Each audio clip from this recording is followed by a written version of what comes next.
Joining us now from Tel Aviv is CTV's Heather Wright. And Heather, what's the atmosphere been like on the ground there as the families are reuniting after 2 long years?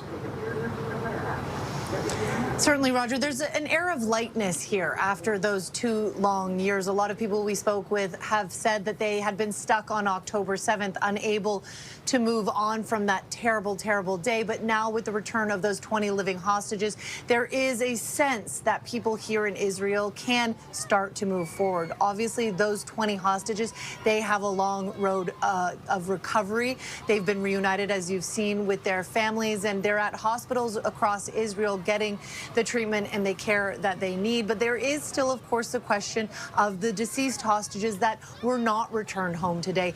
The family members of those deceased hostages angry. They knew that there were a number of missing and deceased hostages that Hamas did not know the whereabouts of, but I think the fact that only 4 were returned home from Israel was certainly disappointing, giving a lot of anger to the people here. So there is hope and happiness today, but still a lot of heartbreak over the events of the last 2 years. Very emotional today. I guess the big question is now, what is next? What do we expect to see unfold?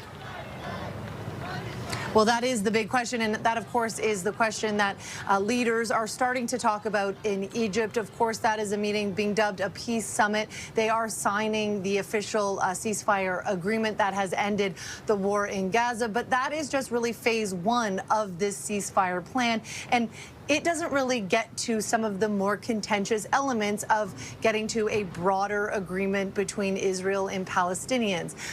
A number of the things that they still need to discuss as it pertains to Gaza specifically is Hamas de-arming, Israel and IDF troops moving out of Gaza. Those have been non-starters for now. So there are a number of issues that still need to be discussed. And beyond that, there are questions about a Palestinian state, about what happens in the West Bank, where Israel has approved more settlements, which is counter to international law. So there are very, very deep-seated, contentious issues that still need to be discussed and still have not been, resolved after decades and decades of conflict. So while the truce and the ceasefire in Gaza is certainly a very important step, still a lot more has to be resolved here in this area. Okay, Heather, thank you for that. CTV's Heather Wright reporting from Tel Aviv.